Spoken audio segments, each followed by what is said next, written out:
اس سے پہلے نماز خوف کے تعلق سے باتیں بیان کی گئی۔ ابھی اپنے سامنے جو آیت کریمہ ہے وہ بیوہ کے تعلق سے ہے کہ جو عورت بیوہ ہو جائے اس کی عدت کا کیا معاملہ تھا پہلے، پھر کیا ہوا، پھر کیا ہوا۔ تو جو چیز عرب میں زمانے جاہلیت سے رائج ہو تو حضور صلی اللہ علیہ وسلم کی آمد کے بعد اس کو آہستہ آہستہ اگر وہ چیز غلط ہے تو اس کو ختم کیا گیا۔ جیسے شراب کی حرمت نازل ہوئی تو کئی اسٹیپ میں اس کو جو ہے حرام قرار دیا گیا، ویسے ہی زمانے جاہلیت میں اگر کوئی عورت بیوہ ہو جاتی، شوہر کا انتقال ہو جاتا تو بیوہ کی شادی کو بڑا معیوب سمجھا جاتا تھا،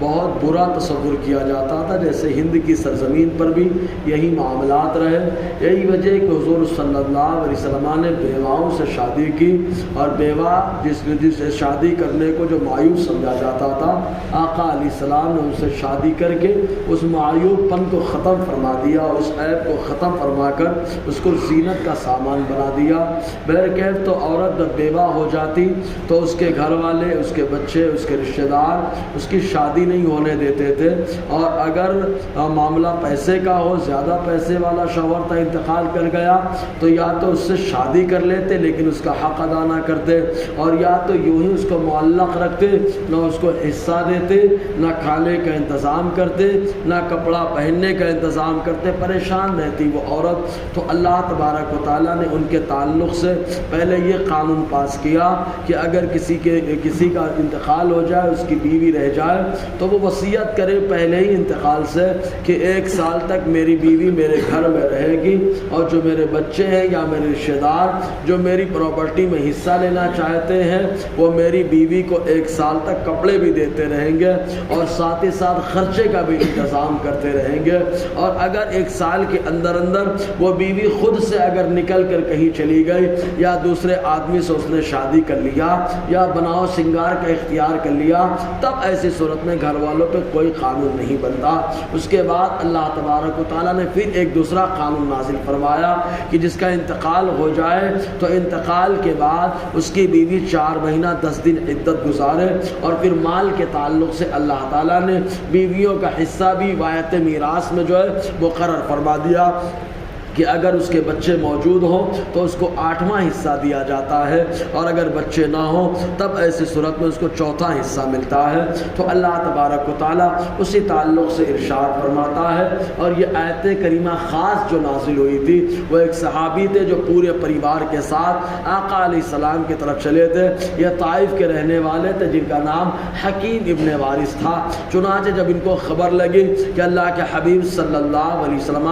مکہ مکرمہ سے نکل کر مدینہ طیبہ میں جلوہ افروز ہو گئے تو انہوں نے کہا اب میں کافی دور ہو گیا، اب میں بھی مدینہ طیبہ جا کر حضور کے ساتھ رہوں گا۔ پوری فیملی کو تیار کیا، بڑے پیسے والے تھے، اللہ نے کافی مال و زر سے ان کو نوازا تھا۔ چنانچہ وہ سفر میں چلے، مدینے کے قریب پہنچے اور سفری میں ان کا انتقال ہو گیا۔ چنانچہ تدفین سے بچے فارغ ہوئے، مدینہ آئے، آقا علیہ السلام کی بارگاہ میں معاملہ رکھا گیا۔ پہلا معاملہ تھا اسلام کے اندر کہ کسی مسلمان کا انتقال ہوا ہو اور اس کی بیوی کے ساتھ کیا رویہ اختیار کیا جائے۔ زمانے جاہلیت میں تو بڑا خراب ماحول تھا، لہٰذا اسلام کا قانون کیا کہتا ہے تو فوراً آقا علیہ السلام نے فیصلہ فرمایا 1 سال تک جو بچے ہیں وہ اپنی ماں کی خدمت ہر حال میں کریں گے، اور ان کو جوڑا بھی دیں گے، کپڑے بھی دیں گے، اس کے بعد اختیاری معاملہ ہوگا۔ لیکن اللہ تعالیٰ نے ایسا کرم کیا، بچے پوری زندگی خدمت کرتے رہے۔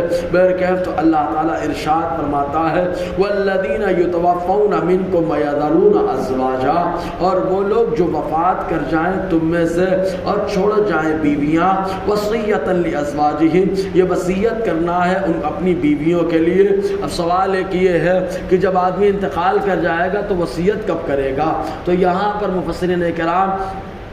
اس آیت کا مطلب یہ بتاتے ہیں یعنی وفات کے آثار نظر آ جائیں، جیسے آدمی بیمار ہو جاتا ہے، اب اس کو اندازہ ہو جاتا ہے اب روح نکلنے والی ہے، انتقال کر جاؤں گا، آدمی کو بہت سارے آثار نظر بھی آ جاتے ہیں، ایسے وقت میں وہ وصیت کرے۔ اور آج کے دور میں وصیت کرنے کے لیے دو چیزیں شرط ہیں، پہلے یہ کہ مال قابل وصیت ہو، اگر قابل وصیت نہیں ہے تو اس میں وصیت نہیں کیا جا سکتا۔ جیسے امانت کا مال، کسی کا مال کسی کے پاس رکھا ہے تو اب اس امانت کے تعلق سے رشتہ داروں میں بانٹنے کی وصیت نہیں کی جا سکتی ہے، بلکہ اس کو واپس کرنے کی وصیت کی جائے گی۔ جیسے کہ ہجرت کے موقع پر آقا علیہ السلام نے حضرت علی سے وصیت فرمائی، علی تم فلاں فلاں امانتیں میرے پاس رکھی ہوئی ہے، چونکہ مکے کی ساری بڑی بڑی امانتیں حضور کے پاس مکے والے رکھتے تھے، کیونکہ اللہ کے حبیب صلی اللہ علیہ وسلم کو اللہ تعالیٰ نے خود امانت دار بنایا، تو حضور نے فرمایا علی امانتیں دے کر کے تم واپس آنا، وہ مدینے آ جانا۔ تو امانتیں واپس کرنے کی وصیت کی جاتی ہے، بانٹنے کی وصیت نہیں کی جاتی ہے۔ اسی طریقے سے جس مال کی وصیت کی جائے وہ مال جو ہے قابل میراث بھی ہو، اور قابل میراث ہونے کے ساتھ ساتھ وہ وصیت کے قابل بھی ہو۔ جیسے کہ فدق کا معاملہ جو ہے یہ وصیت آقا علیہ السلام نے نہیں کی، اس لیے کہ میراث کا معاملہ وہاں پہ درپیش نہ رہا۔ بہرکیف تو اللہ تعالیٰ فرماتا ہے اور وہ لوگ جو وفات کر جائیں تم میں سے اور چھوڑ جائیں بیویاں، وصیۃ لازواجہم، وصیت کریں اپنی بیویوں کے لیے۔ اب اپنے آپ ہی وصیت بڑی عجیب و عجیب چلنے لگی ہے، بیٹے کو کاندھا کو آ جائے تو جنازے میں شریک مت ہونے دینا، کاندھا مت لگانے دینا، ایسی وصیتوں کی شریعت میں کوئی حیثیت نہیں ہے۔ کچھ بیٹے بھی ایسے ہوتے ہیں کہ اماں نے ابا نے وصیت کی ہے کہ فلاں بیٹے کو کاندھا مت لگانے دینا، فلاں بیٹے کو جنازے میں شامل مت ہونے دینا، اس کو مجھے ہاتھ مت لگانے دینا۔ وہ بیٹا بھی تیار رہتا ہے، آؤ پھوڑ پھاڑ دوں گا لیکن ماں باپ کو ہاتھ نہیں لگانے دوں گا۔ اس سلسلے میں شریعت کا قانون یہ کہتا ہے کہ ایسی وصیتیں نافذ نہیں کی جائیں گی جو وصیتیں شریعت سے ٹکراتی ہے، اس لیے کہ جنازے میں شامل ہونا یہ حق مسلم ہے، تدفین میں شامل ہونا یہ بھی حق مسلم ہے۔ ایک مسلمان کا دوسرے مسلمان پہ حق بنتا ہے، اس سے محروم نہیں کیا جا سکتا۔ ہاں اگر ماں بچہ شرارت کر رہا ہے تو باپ اپنی پراپرٹی سے بے دخل کر سکتا ہے، اس کو عاق کرنا کہا جاتا ہے کہ باپ اپنے بیٹے کو عاق کر دیا، بے دخل کر دیا۔ تو اللہ تعالیٰ فرماتا ہے وصیت کرنا ہے اپنی بیویوں کے لیے متاعا للحول، 1 سال تک جوڑا دینا ہے، غیر اخراج، بغیر گھر سے بھگائے ہوئے، گھر میں رکھے 1 سال تک جوڑا دے، خرچہ دے اور تمام انتظامات کو دیکھے۔ فَإِنْ خَرَجْنَا، اگر اسی دوران